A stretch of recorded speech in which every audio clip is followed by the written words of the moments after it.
Hello बच्चों, नमस्कार सभी को। स्वागत है आप सभी का साइंस एंड फन पर, जहां टीचर्स आपको दिल और दिमाग दोनों से पढ़ाते हैं। तो लास्ट लेक्चर जो कि बेसिक टर्म्स का लेक्चर था, which is very very very very important chapter.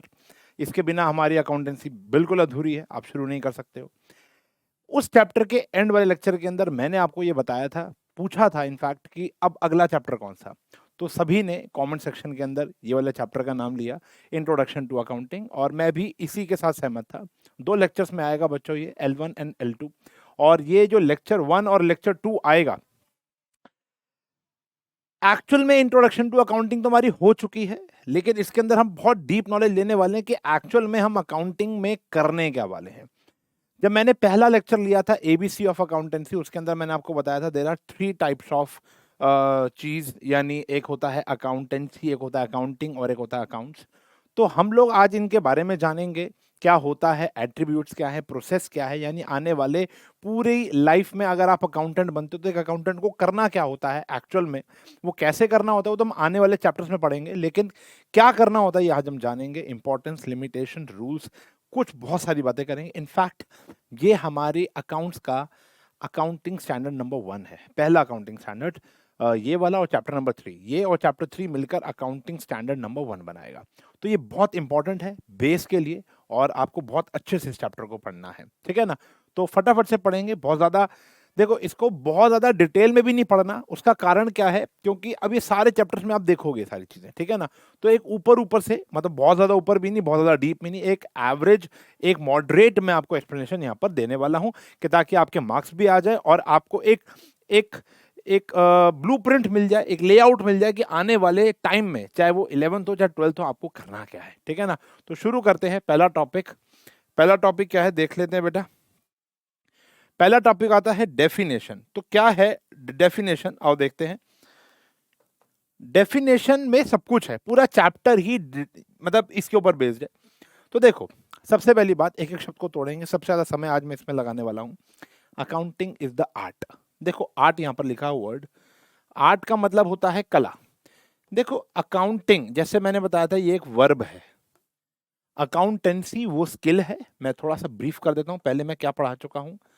Accountancy is the skill and knowledge to record business transaction. अगर मैं किसी 9th के बच्चे को या 10th के बच्चे को बोलूं कि बेटा आप अपनी पॉकेट मनी कहाँ कहाँ खर्च कर रहे हो, उसका हिसाब दो, तो वो दे देगा। हिसाब दूध वाला भी रख रहा है, हिसाब राशन वाला भी रख रहा है, हर कोई हिसाब रखता है। लेकिन जो एक स्पेशल स्किल और नॉलेज होती है एक अलग से, जैसे अगर बिजनेस अपने अकाउंट्स रिकॉर्ड करता हूं, तो वो आप नहीं समझ पाओगे, फिलहाल आप भी नहीं समझ पाओगे, क्योंकि ये एक ऐसा स्किल है जो मैंने सीखा है। इसलिए बोला जाता है अकाउंटिंग एक वर्ब है। अकाउंटेंसी तो स्किल है, अकाउंटिंग क्या है। Ushank is doing accounting of science and fun, Ushank is doing accounting of OSR academy, ठीक है जी। तो कोई एक अकाउंटेंट एक फर्म की क्या कर रहा है, अकाउंटिंग कर रहा है। तो अकाउंटिंग एक वर्ब है, एक क्रिया है, और एक ये आर्ट है। जैसे उशांक इज डांसिंग, उशांक इज सिंगिंग, तो डांस भी एक क्या है, एक आर्ट है।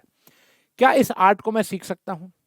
मान लो मुझे नाचना नहीं आता, क्या मैं सीख सकता हूँ? Answer is yes. मुझे गाना नहीं आता, मैं सीख सकता हूँ? Answer is yes. मुझे गिटार बजाना नहीं आता, क्या मैं सीख सकता हूँ? Answer is damn yes. तो क्या आपको अकाउंट्स बनाने आते हैं? Answer is no. क्या आप इसे सीख सकते हो? यस। तो ये आपके लिए कला है। कला क्या है? इसको रिकॉर्ड करने की। हर एक बिजनेस ट्रांजेक्शन को आपको रिकॉर्ड करना है। आपको बिजनेस ट्रांजेक्शन को ही रिकॉर्ड करना है, आपने अपने डोमेस्टिक ट्रांजेक्शन को रिकॉर्ड नहीं करना होता। देखो हम हिसाब रखते हैं, आपकी मदर हिसाब रखती होंगी कि पापा ने इतने पैसे दिए, महीने की पहली तारीख में पापा ने 80% ऑफ द सैलरी मम्मी के हाथ में रख दी, और मम्मी को बोला कि भाग्यवान, आप इसका खर्च करो, बच्चों की स्कूल की फीस, ट्यूशन की फीस, बिजली का बिल, किराया, राशन, समझ रहे हो। तो ऑब्वियसली बात है, तो मम्मी उसका हिसाब रखती होंगी। अगर पापा कहते होंगे या पापा नहीं भी कहते होंगे, तो मदर्स रखती हैं। बहुत सारी मदर्स रखती हैं, बहुत सारी नहीं भी रखती। उसको हम यहाँ कंसिडर कर ही नहीं रहे हैं। यहाँ पर डोमेस्टिक का नहीं है। देखो अगर आपकी माँ आपको खाना बना कर दे रही है, या आपकी माँ राशन लेकर आ रही है, क्यों? क्योंकि वो घर में खाएंगे। अब वो एक बिजनेस एक्टिविटी नहीं है, उसके लिए कोई मॉनेटरी बेनिफिट नहीं मिल रहा। आप खाना खा रहे हो, आपसे कोई मॉनेटरी बेनिफिट नहीं है आपकी माँ का, ठीक है ना। तो यहाँ पर हम रिकॉर्डिंग करेंगे बिजनेस ट्रांजेक्शन की। तो रिकॉर्डिंग सबसे पहले की जाती है जर्नल। हम बहुत जल्दी चैप्टर शुरू करेंगे। जर्नल, या इससे पहले आता है वाउचर, इसके अंदर हमें एंट्री करनी होती है, जर्नल एंट्री, यानी हर एक बिजनेस ट्रांजैक्शन को पहले आपको पैसे में कन्वर्ट करना है और फिर क्या करना है, आपको उसको रिकॉर्ड करना है। रिकॉर्ड करने के बाद आपको क्या करना है, क्लासिफाई। ये मैं बहुत पहले भी बता चुका हूँ कि मान लेते हैं कि आपके घर में राशन आया, क्या आप अपने राशन के जो मल्टीपल बैग्स होते हैं, मान लो मेरे घर के अंदर ना राशन एक या दो दो तारीख को आ जाता है, अब वो मल्टीपल बैग्स में आता है, ठीक है ना, मतलब 5-7 बैग्स होते हैं उसके अंदर, जिसके अंदर दालें, अचार, मतलब बहुत सारी चीज़ें आती हैं, आपके घर में भी आती हैं, मेरे घर में भी आती हैं। मेरे घर में थोड़े लोग ज़्यादा हैं, हो सकता है आपके घर में मेरे से ज़्यादा लोग हो, तो आपके बैग ज़्यादा हों। तो क्या आपके घर में एक बहुत बड़ा ड्रम है जिसके अंदर सारा सामान आप यूँ कन्वर्ट कर दो, आटा भी उसमें, दाल भी उसी में, चावल भी उसी में, पनीर भी उसी में, हार्पिक भी उसी में, टूथपेस्ट भी उसी में, शैम्पू भी उसी में, लाइज़ॉल भी उसी में, पोंछा भी उसी में, झाड़ू भी उसी में, ऐसा होता है? नहीं ना। तो हमें क्लासिफाई करना पड़ेगा। हमारे घर में जो क्लासिफिकेशन है उससे बेहतर एग्जाम्पल कोई नहीं है। आप अपनी किचन को देख लो, आपकी kitchen is the best example of classification. मेरे घर की किचन, जैसे मैं आपको बता सकता हूँ, लगभग सबके घर में सेम होती है। एक आटे का ड्रम होता है, एक चावल का ड्रम होता है, एक चीनी का ड्रम होता है और चीनी के छोटे-छोटे कंपार्टमेंट होते हैं। एक छोटा-सा डब्बा होगा, चाय पत्ती का होगा, एक नमकदानी होगी, दालें अपनी एक जगह पे होती हैं, बिस्किट नमकीन एक जगह पे होता है। समझ पा रहे हो ना? फिर क्या कहते हैं, क्रॉकरी अपनी एक जगह पे लगी होती है, चम्मच का अलग स्टैंड होता है और स्टील के बर्तन अलग होते हैं, प्लास्टिक के बर्तन अलग होते हैं, काँच के बर्तन अलग होते हैं। तो ये मेरी किचन का एक ऐसा एनवायरनमेंट यहाँ पर बनाया जाता है। और दालों के अंदर भी अलग-अलग बरनी होती है। देखा ना, जो दाल कम यूज़ होती है मेरी मदर पीछे रखते हैं, जो दाल सबसे ज़्यादा यूज़ होती है वो आगे। ऐसे ही मसालों में भी होता है। जो मसाले सबसे ज़्यादा इस्तेमाल होते हैं वो आगे, जो मसाले बहुत पीछे, जो सबसे कम इस्तेमाल होते हैं। तो यहाँ पर भी आपको ऐसा ही देखने को मिलेगा, क्लासिफिकेशन, यानी you have to prepare accounts of each and everything. हर एक चीज़ का आपको अकाउंट बनाना पड़ेगा। वो कैसे, बात की बात है। यानी आपको हर एक ट्रांजेक्शन को पहले रिकॉर्ड करना है, फिर क्लासिफाई करना है। क्लासिफाई इन द सेंस, मान लो राम एक बच्चा जो मेरे पास ओएसआर अकेडमी में पढ़ रहा है, तो मैं राम टाइप करूं या राम का अकाउंट खोलूं, तो राम का पूरा आ जाए चिट्ठा कि भैया राम से कितने पैसे आ गए और कितने आने हैं। कैश टाइप करूँ तो पता चल जाए कि भैया महीने की पहली तारीख में मेरी जेब में कितना कैश था और अब आखिरी आ गई तो कितना कैश है और कहाँ-कहाँ मैंने इसको खर्च किया और कहाँ-कहाँ से आया है।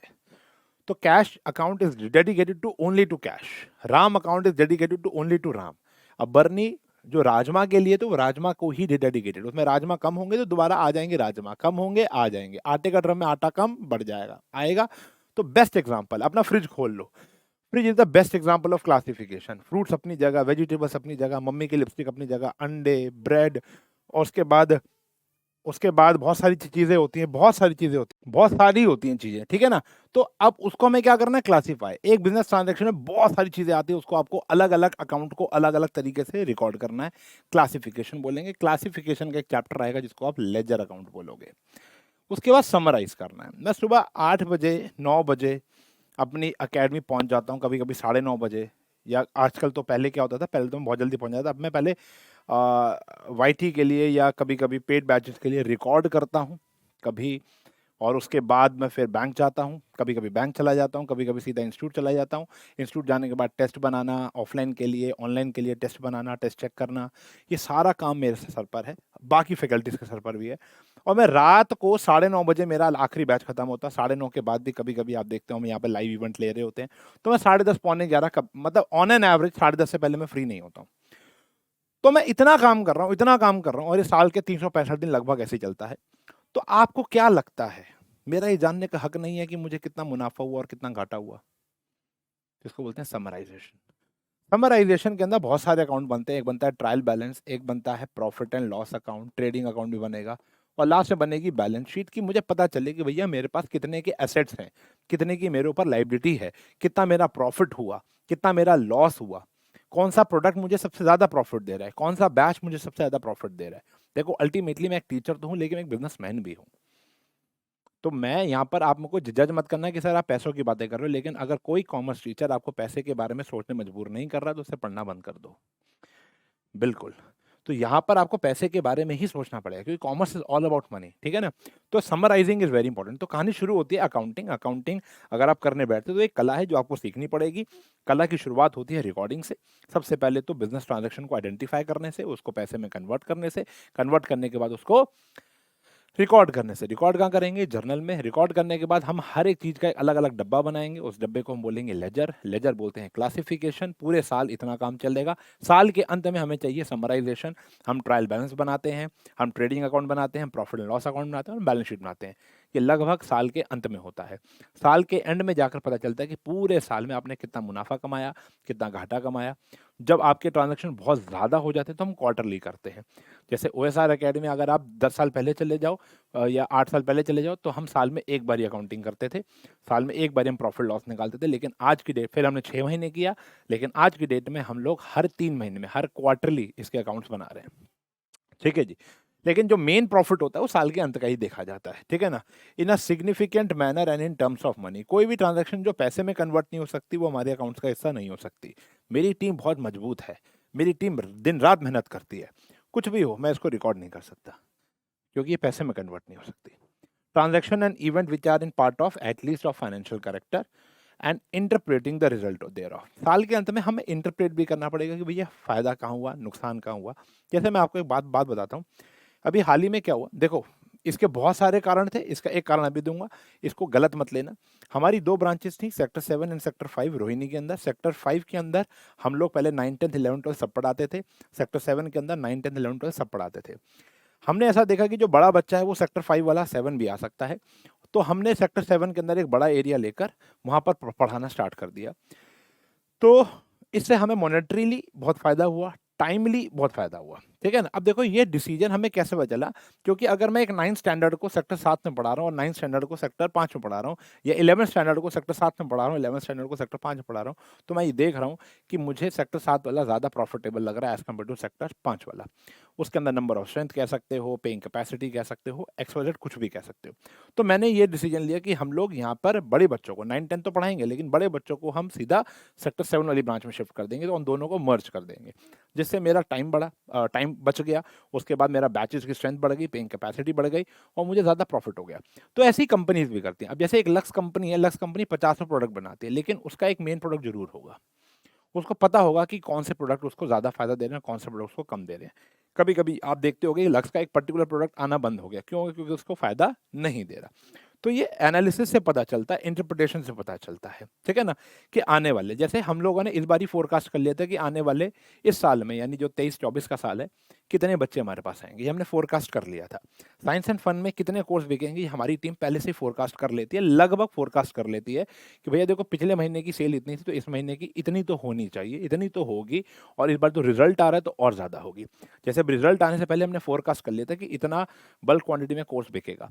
तो ऑब्वियस सी बात है, देखो मैं फिर बोलूँगा यहाँ पर, आप ये मत सोचना कि यार सर बेच मैं जी रहा हूँ यार ये ज़िंदगी। तो मैं इसी का एग्ज़ाम्पल दूँगा, मैं आपको इलॉन मस्क, टाटा, बिरला का एग्ज़ाम्पल दूँगा, आपके ऊपर से निकल जाएगा, मेरे ऊपर से निकल जाएगा, दे सकता हूँ, ठीक है ना? तो हम, यार आप मुझे बताओ अभी ना एक एक्टर है सोनू सूद, जानते होंगे, जिन्होंने अभी कोविड में बहुत मदद की थी लोगों की। तो सोनू सूद जी अभी मनाली थे, तो मनाली से वो सिसु की तरफ जा रहे थे। तो वहाँ पर उन लोगों ने उन्होंने एक भुट्टे वाले को पकड़ा। तो भुट्टा मतलब कॉर्न कॉब, छल्ली, ठीक है ना? तो छल्ली वाले को पकड़ा, भुट्टे वाले को पकड़ा, तो उससे वैसी बात करने लग गए, एक वीडियो बनाई उन्होंने, कह रहे तू कितना भुट्टा बेच लेता है? कहता है 1 बोरा, 1 बोरे में 100 पीस होते हैं। तो कहता है लेकर कितना आता है? कहता है इतना ही लेकर आता हूँ। तो वो पहले से फोरकास्टेड होता है। उसने पता है क्या बोला? अगर वीडियो आप देखोगे, उसने ये बोला कि सर वीकडेज़ के अंदर मैं 1 बोरा बेच देता हूँ और वीकेंड्स के अंदर तो कभी-कभी मैं 2 बोरे बेच देता हूँ, यानी मैं 2 बोरे लेकर आता हूँ। शिवरात्रि वाले दिन आपके नीचे किराने वाला ज़्यादा दूध परचेज़ करता है पीछे होलसेलर से, कि उसको पता है उसका दूध बिक जाएगा। लेकिन नॉर्मल डेज़ में ऐसा नहीं होता। तो ये हमको पता होता है, वी हैव प्रेडिक्शन, क्योंकि ये हमारे अकाउंट्स बताते हैं कि भैया पिछले साल, पिछले महीने, पिछले हफ्ते इतनी सेल हुई थी, तो इस हफ्ते, इस महीने, इस साल इतनी सेल तो बनती है बॉस। तो ये सारी चीज़ें ना, ये अकाउंटिंग है। तो अकाउंटिंग की शुरुआत बिज़नेस ट्रांज़ैक्शन को आइडेंटिफ़ाई करने से होती है और खत्म होती है इंटरप्रेशन से एंड कम्युनिकेशन से। तो दिस इज़ होल अकाउंटिंग। ये आपको पूरी ज़िंदगी पढ़ना है। पूरी ज़िंदगी यही करना है। अब फर्म किसी प्रकार की हो, चाहे वो सोल प्रोप्राइटर हो, चाहे वो आपकी पार्टनरशिप हो, चाहे वो कंपनी हो, एचयूएफ हो, चाहे आपकी खुद हो, हिंदू अनडिवाइडेड फैमिली हो, बहुत सारी प्रकार की फर्म्स आती हैं। उन सब में इतना काम तो सभी में करना है, सभी में करना है। तो अगर हम यहाँ पे बात करें द एट्रीब्यूट्स, एट्रीब्यूट्स मतलब हमें करना क्या है, सबसे पहले identification of business transaction and event. सबसे पहले मान लो एक अकाउंटेंट है, मेरी मतलब ओएसआर एकेडमी का अकाउंटेंट है, वो एक कॉर्नर पे बैठा हुआ है, मैं आता हूँ और 20 चेयर्स आके रख कर चला जाता हूँ। नहीं है, पैक्ड चेयर्स हैं, नई नई चेयर्स। तो ये अकाउंटेंट की जिम्मेदारी है पता लगाना कि ये एक बिजनेस ट्रांजैक्शन है। सर आज एक नई चेयर्स खरीद के लाए हैं क्योंकि शायद number of strength of student बढ़ गई है, तो 20 कुर्सियां अगर खरीद के लाए हैं तो यानी ये एक बिजनेस ट्रांजैक्शन है। उसका अगला एस्पेक्ट आएगा उसको पैसे में कन्वर्ट करना। वो चेयर्स को नहीं जोड़ेंगे, वो चेयर्स को कैलकुलेट नहीं करेंगे, वो ये नहीं कहेंगे कि भैया हमने आज 20 कुर्सियां खरीदी। मुझे कॉल करेगा, सर एक चेयर कितने की खरीदी, मैं बोलूंगा बेटा 1000 रुपए की खरीदी। तो 20,000 रुपए की कुर्सी हुई। तो पहले आपने आइडेंटिफिकेशन करनी है बिजनेस ट्रांजैक्शन की, और दूसरा क्या करना है, आपने उसको पैसे में कन्वर्ट करना है। एक और घटना घटी कि मैं भी अपने ऑफिस में बैठा था, मेरा अकाउंटेंट भी ऑफिस में बैठा हुआ था, मेरी वाइफ आती है, खाने का डब्बा रखती है और चली जाती है, बात नहीं करती क्योंकि लड़ाई हुई हुई है। ठीक है ना, तो क्या ये business transaction? Answer is no, ये बिजनेस ट्रांजेक्शन नहीं है। तो पहले तो बिजनेस ट्रांजेक्शन को आइडेंटिफाई करो और उसको आपने पैसे में कन्वर्ट करना, और पैसे में एक कॉमन मॉनेटरी होनी चाहिए। पूरा का पूरा अकाउंट या तो डॉलर में बन रहा है, पूरा का पूरा यूरो में बन रहा है, पूरा का पूरा ऑब्वियसली बात है इंडिया में है तो इंडियन रुपीज में बनेगा। हो सकता है जैसे हमारी फॉरेन इनकम है, जैसे यूट्यूब से हमको इनकम आती है तो वो डॉलर्स में आती है, लेकिन हमें उसको कन्वर्ट करके ही लिखनी है। अपने अकाउंट में ये नहीं लिख सकता कि मुझे 10,000 डॉलर की इनकम है, मैं ये बोलूंगा मुझे 2 लाख रुपए की इनकम है, 3 लाख रुपए की इनकम है। Got it? पहली दो स्टेजेस समझ में आ गई। तीसरा रिकॉर्ड करना है। रिकॉर्ड हमें कहाँ पर करना होता है? प्राइमरी बुक बोलते हैं उसको हम, जर्नल। फिर हमें करना होता है क्लासीफाइंग, क्लासीफाइंग हर एक चीज़ को करना है, हर एक अकाउंट बनाना है जिसको हम बोलते हैं लेजर। अब जैसे हर एक का बनाएंगे तो राहुल राहुल मतलब Rahul sales, purchase, rent, drawings, everything का अकाउंट बनाना पड़ता है। क्लासिफिकेशन हो गई। फिर आता है समराइजिंग, समराइजिंग का हमें समझ में आ गया ना, 3 चीजें बनाएंगे यहाँ पर हम, trading and profit and loss account और बैलेंस शीट। ठीक है जी, ट्रायल बैलेंस भी बनता है, ट्रायल बैलेंस भी बनाना पड़ेगा। तो ये साल के अंत में बनती है सारी चीजें। फिर आता है एनालिसिस एंड इंटरप्रिटेशन, ये देखना कि भैया जज करना अपने बिजनेस को, अपने प्रोडक्ट को कि कितना पोटेंशियल है, कितना ग्रो कर सकता हूँ। यार एक एक बारी मुझे बताओ, अब आप लोगों ने शार्क टैंक देख लिया होगा, देखते होगे, और मैं तो कहूँगा देखना चाहिए। ठीक है, बहुत सारी चीज़ें बढ़ा चढ़ा कर बोली जाती हैं, ऐसे इन्वेस्टमेंट नहीं उठती है, प्रैक्टिकल जिंदगी में ऐसी इन्वेस्टमेंट नहीं उठती है कभी भी। लेकिन अगर हम इस बात पर गौर करें, उसके अंदर बहुत सारी इंफॉर्मेशन अच्छी दी जाती है। कैसे पता चलेगा कि आपको इन्वेस्टमेंट चाहिए? कैसे पता चलेगा साइंस एंड फन को इन्वेस्टमेंट चाहिए? ये कौन कौन ये पता है, और कितनी चाहिए, कितनी चाहिए, ये सब इंटरप्रिटेशन से पता चलता है, एनालिसिस से पता चलता है। कितना पैसा मेरे पास आ जाए तो भैया मैं तो आग लगा दूंगा। समझ पा रहे हो? तो मतलब क्या है कि आपको हर एक चीज को स्केलेबिलिटी। अब जैसे इसका एक बहुत बड़ी एग्जांपल बताता हूँ कि ना, अभी हम लोग, आइए लास्ट ईयर का एग्जांपल है। जो बच्चे ऑफलाइन में आते हैं या ऑफलाइन के आसपास रहते हैं या जो जानते हैं कि हमारी ऑफलाइन सेंटर कहाँ है, तो सेक्टर 7 में मेरे पास एक फर्स्ट फ्लोर है जिसके अंदर क्लासेस चलती हैं, अच्छे प्रॉपर अच्छी स्ट्रेंथ में क्लासेस चलती है। लेकिन उसका एक रूम जो वो छोटा है, जहाँ पर 25 से लेकर 30 बच्चा ही बैठ पाता है। फिर हम लोग लास्ट ईयर के जब बैचेस बना रहे थे, तो बैचेस बनाने से पहले आई प्रेडिक्टेड टू आशु सर, मैंने कहा कि सर मुझे ऐसा लगता है कि ये वाला रूम हमको इस बार ही छोटा पड़ेगा, बच्चों की स्ट्रेंथ ज़्यादा आएगी, और बिजनेस पॉइंट ऑफ व्यू से तो हमें एक ऐसा रूम की, एक हॉल की जरूरत है जहाँ पर लगभग लगभग 50 बच्चा बैठ पाए, मिनिमम तो इतना मतलब आ जाए। ठीक है ना? तो सर कहते हैं नहीं सर, अगर हम ले तो लें, अब ये तो अपनी चीज़ है, यहाँ का तो रेंट देना नहीं है, लेकिन अगर हम आसपास कोई रेंट पे एक हॉल ले भी लेते हैं तो उसका क्या हम रेंट निकाल पाएंगे? इतने बच्चा नहीं आया तो हमारा तो नुकसान हो जाएगा। मैंने कहा नहीं सर, हमारे बुक्स ऑफ अकाउंट्स कह रहे हैं कि आएगा। और ये देखो, ये मेरी गट फीलिंग नहीं है, मैं इमरान हाशमी नहीं हूँ कि अभी इस बॉल पे छक्का लगेगा।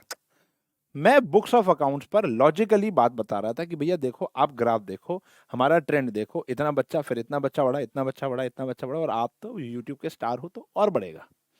तो मैंने उनको ये बात बोली सरल भाषा में, तो उन्होंने कहा ठीक है, एक पंट ले लेते हैं। तो मैंने एक नीचे वाला, एक ग्राउंड फ्लोर, सब बच्चे जानते हैं, मैंने ग्राउंड फ्लोर एक हॉल पर लिया, उसका किराया था लगभग 20-1 हज़ार रुपये। तो आशु सर कहते 20,000? मैंने कहा सर कुछ भी नहीं है, अभी आप देखना ये पहले दिन ही भर जाएगा। और जब हमने नया बैच का ऐलान किया तो शायद 3 घंटे में लगे और वो बैच फुल हो गया। 3 घंटे के अंदर सर ने पोस्ट डाला और 3 घंटे के अंदर वो बैच फुल हो गया। तो ये मेरा, मैं, आप ये मत करो यार क्या सर आप मतलब शांग सर मजा ही आ गया आपकी बात सुन के, आप तो अंतर्यामी निकले। अंतर्यामी नहीं है भाई, हम लोग जब अकाउंट्स बनाते हैं तो इतने बढ़िया अकाउंट्स बनाते हैं कि क्या। चलो मैं आपको ये भी बताता हूँ, मतलब मैं बहुत सारी डिबेट कर सकता हूँ आज, इतना सारा मेरे पास ज्ञान है। यहाँ तो कभी कभी हम पापा के पास गए हो, पापा ने बोला हो कि अपने पापा को बोला हो कि पापा ये मुझे ना एप्पल की वॉच चाहिए, या मुझे एक वॉच चाहिए, या मुझे एक साइकिल चाहिए, मुझे एक बैट चाहिए, तो अभी खरीद ले। तो पापा हो सकता है, या माँ ही जाती है, सुनो जी हमारा फ्रिज खराब हो गया, बार बारी दूध फट रहा है, बार बारी मुझे पड़ोसियों की मदद लेनी पड़ती है, कितनी खर्चा करेंगे। तो पापा कभी कभी बोल देते हैं भाग्यवान इस महीने रुक जाओ अगले महीने ले लेंगे। तो पापा ऐसा क्या बोल रहे हैं इस महीने रुक जाओ अगले महीने ले लेंगे? तो क्योंकि उनको पता है कि अगले महीने कहीं से पेमेंट आनी है। ऐसे ही हम लोग जब स्केलेबिलिटी की बात करते हैं कि यार अब ये चीज खरीद लो, अब जैसे हमने पिछले साल वो 50 बच्चों का हॉल लिया, इस बार हमने 150 बच्चों का, 125 बच्चों का एक हॉल ले लिया। अब हमने ऐसा हॉल क्यों लिया? क्योंकि हमें पता है स्केलेबिलिटी, और क्या मैं इतना रेंट निकाल पाऊंगा, क्या मैं इतना पैसा वहां भर पाऊंगा? ऑब्वियस सी बात है यार, उसको मुझे फर्नीचर से ही भरना पड़ेगा, वहां एसी भी लगाने पड़ेंगे, लाइट भी लगानी पड़ेगी, स्मार्ट बोर्ड भी बड़ा वाला आएगा। तो मुझे पता है कि मुझे वहां पर 8-10 लाख रुपए की इन्वेस्टमेंट करनी पड़ेगी। तो क्या वो रिटर्न मिल पाएगा? यस मिल पाएगा, क्योंकि मेरा अकाउंट्स बोल रहा है भैया बढ़ाओ बिजनेस को, बढ़ाओ बिजनेस को। या कभी कभी ऐसा हो सकता है यार ये प्रोडक्ट नहीं चल रहा, भाई इसको मत बेचो, इसको काहे बेच रहे हो? जैसे मैंने एक बारी बिजनेस स्टडीज की क्लासेस शुरू कर दी थी पूरे साल, तो वो नहीं चली। वहां पे 10 बच्चे पूरा साल पढ़ते रहे। अब उस हॉल में जहाँ कैपेसिटी है 40 बच्चों को बैठने की, वहां कितने बच्चे बैठे हैं? 10 बच्चे। तो मेरा नुकसान हो रहा है ना भाई। तो मैंने वो पूरे साल पढ़ाना वहां बंद कर दिया, वहां मैंने क्रैश कोर्स ला दिया। क्रैश कोर्स के अंदर आते हैं 50-50 बच्चे। तो ये लॉजिकल काम है ना, मतलब ऐसा तो नहीं है ना मैं किसी के साथ चोरी कर रहा हूँ, चकारी कर रहा हूँ। मैं तो अपना ही पेट भरने के लिए, लॉजिकल बिजनेस एक्सपैंड करने के लिए काम कर रहा हूँ, और सारे करते हैं। ठीक है जी। तो यह एनालिसिस एंड इंटरप्रिटेशन, और लास्ट में आता है कम्युनिकेशन। जो जो इस रिजल्ट को जानना चाहता है उसको कम्युनिकेट करना। अब आप बोलोगे सर OSR एकेडमी के कितना प्रॉफिट हुआ, कितना लॉस हुआ, मैं जान के क्या ही करूंगा? बात तो लॉजिकल है, तुम जान के क्या करोगे? लेकिन रिलायंस ने कितना प्रॉफिट कमाया या अडानी ने कितना प्रॉफिट कमाया, ये तुम्हें जानना जरूरी है या नहीं है? आंसर इस उस बच्चे को तो है, या उस इंसान को तो है जो उसमें इन्वेस्ट करने वाला है। समझ पा रहे हो?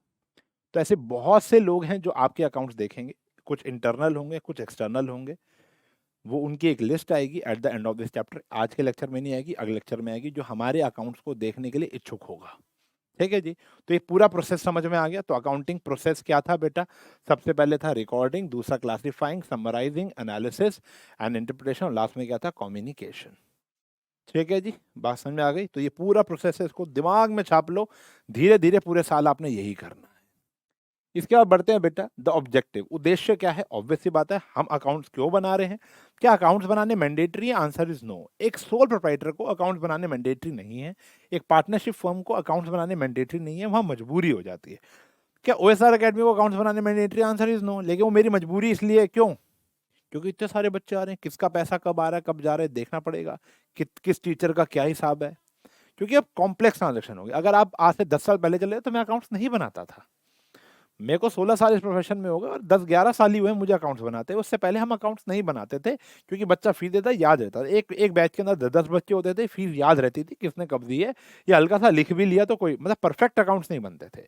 लेकिन अगर बनते हैं, वो क्यों बनते हैं? क्योंकि हम अपने अकाउंट्स में सिस्टमैटिक मेंटेनेंस चाहते हैं। हम चाहते हैं कि एक सिस्टमैटिक तरीके से अकाउंट्स हो। आज मेरे को रमेश की मम्मी फोन करके बोले कि भैया बताओ कितनी फीस पेंडिंग है, तो मैं बस रमेश टाइप करूं, 4 रमेश खुलेंगे, एक रमेश जो सिलेक्ट करूंगा जो मुझे पूछ रहा है फीस कौन सी है, उसका अकाउंट खुलेगा, पता चल जाएगा किसको कब कैसे कितने पैसे दिए, और मुझे उससे कितने पैसे अब और लेने हैं या देने हैं।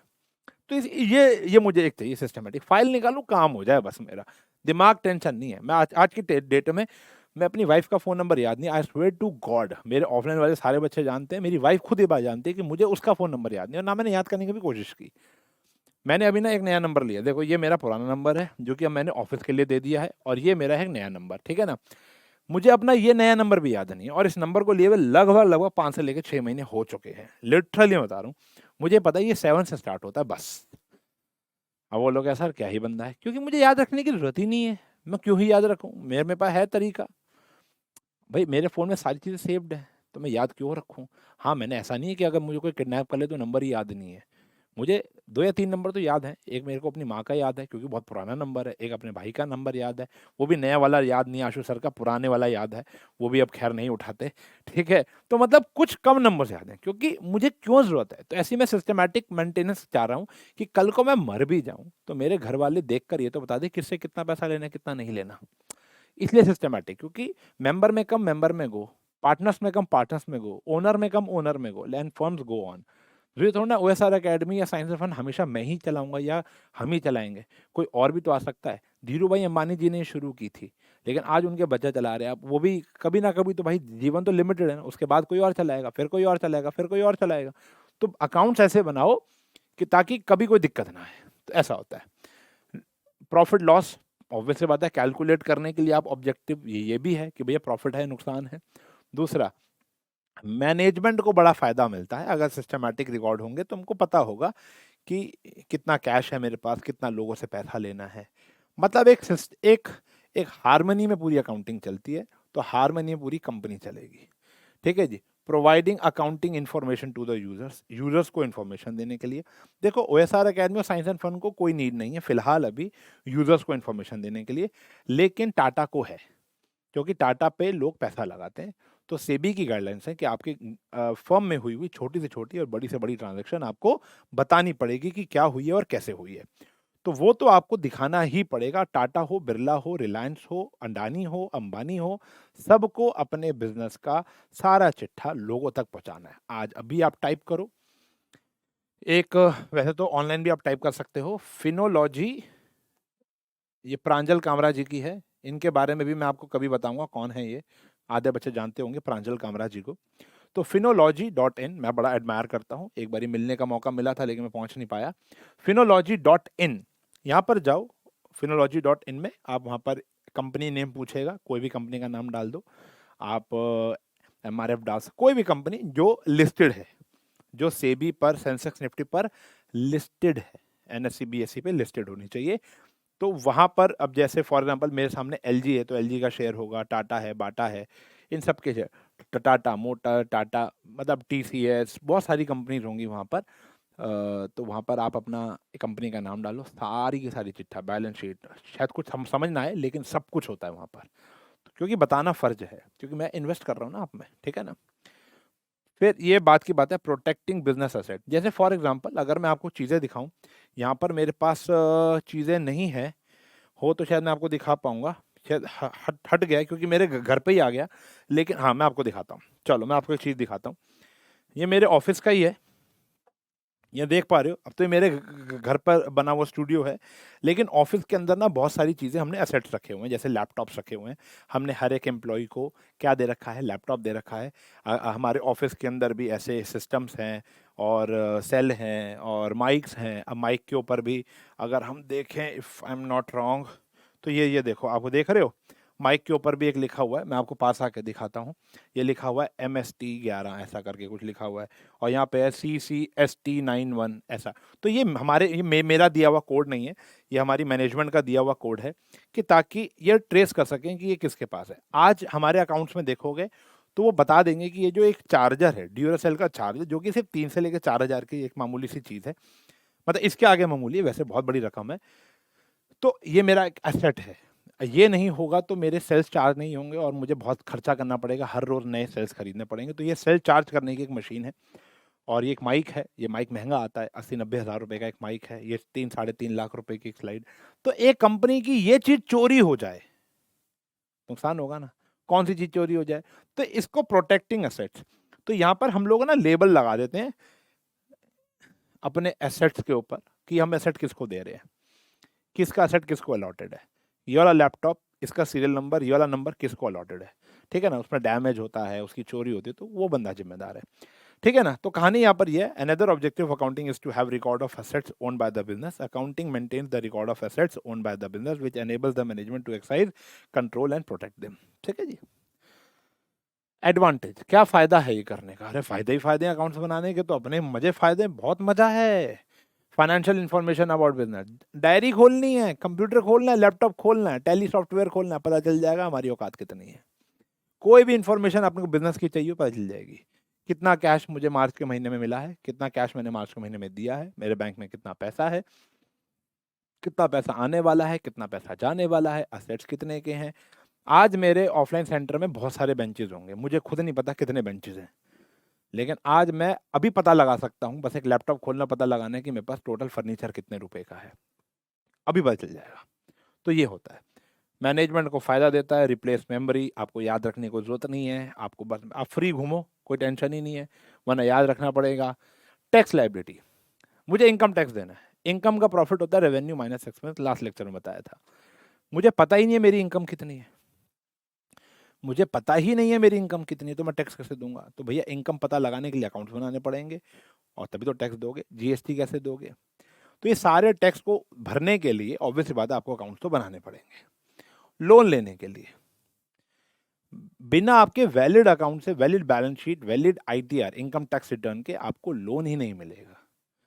आप ऐसा नहीं है कि आप जैगुआर से उतरे, अरमानी का सूट पहना हुआ है, गुच्ची की आपने वॉच पहनी हुई है, गुच्ची की बेल्ट पहनी हुई है और रोलेक्स की घड़ी पहनी हुई है, बाल टोन मतलब डैपर लुक लग रही है, और आप आके कहते हो गिव मी लोन।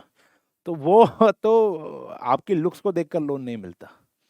भाड़े का सूट भी हो सकता है, भाड़े की घड़ी हो सकती है, चांदनी चौक से पाई हुई वॉच हो सकती है, लोकल बेल्ट हो सकती है, जैगुआर किराए पर मिलती है 10,000 में। समझ रहे हो? तो वो सबको बताए कि भैया ये सब चीजें दिखावा है। आपका असली औकात आपका बैंक बैलेंस हो सकता है, जरूरी नहीं बैंक बैलेंस हो, आपके एसेट्स हो सकते हैं, आपकी आईटीआर कि आप कितना कमा रहे हो, क्योंकि वो आपको लोन देगा तो आपसे वापस भी लेने का हक रखता है। तो क्या वापसी देने की औकात रखते हो?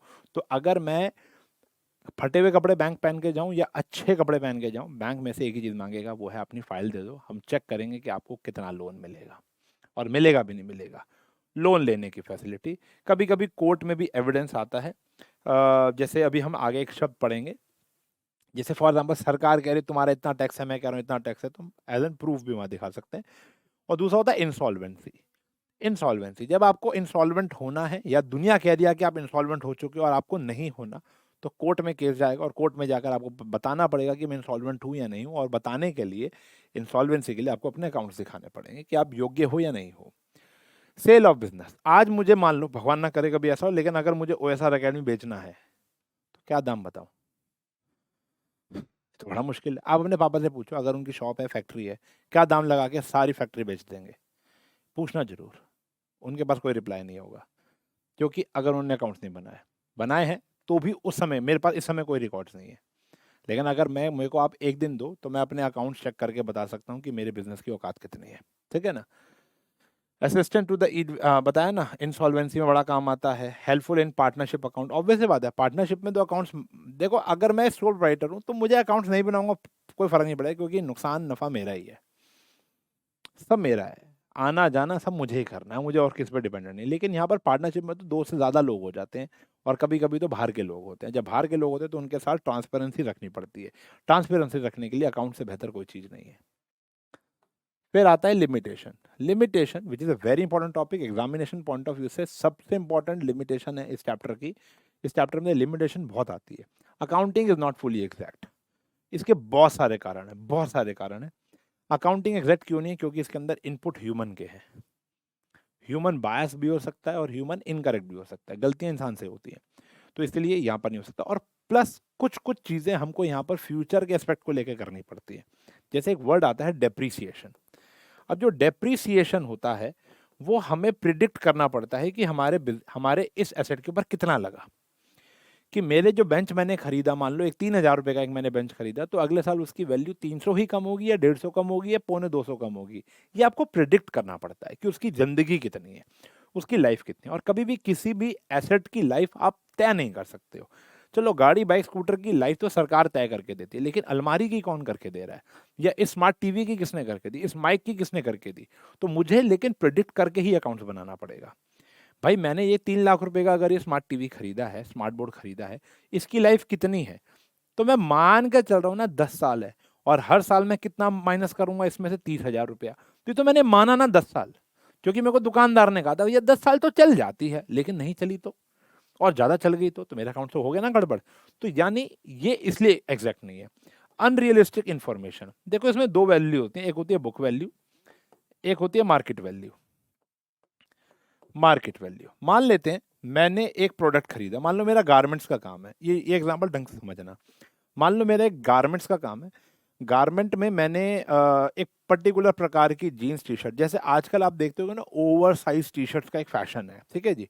तो मेरे को लगा यार ये तो आजकल बड़ा ट्रेंड में है, सारे जो बॉयज या गर्ल्स आ रही हैं और वो मांग रही हैं कि ओवर साइज टी शर्ट दे दो, ओवर साइज टी शर्ट दे दो। तो मैंने कहा यार ये तो बहुत ज़्यादा ट्रेंड में है, तो मैंने भी फैक्ट्री से यही बनवा ली, 2-3 हज़ार बनवा ली, उसमें से 1,000 बिक भी गई, 1,500 बिक भी गई, 500 बच गई।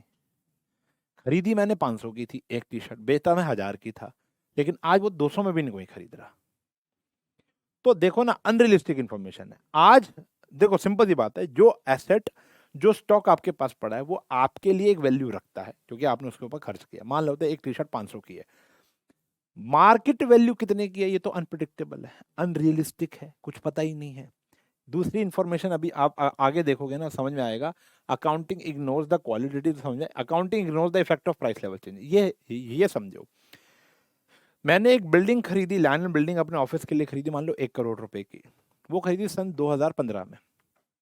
आज भी मेरी बुक्स में 2015 2023 आ गया, वो 1 करोड़ रुपए की नजर आ रही है, लेकिन उसकी मार्केट वैल्यू ना बाहर 3 करोड़ की हो चुकी है, क्योंकि हमारे अकाउंट्स इग्नोर करते हैं प्राइस लेवल चेंजेस। चाहे ऊपर जा रहा है चाहे नीचे जा रहा है, आपको नोट नहीं करना, आप उतने पे ही लिखोगे जितने में आपने खरीदा है।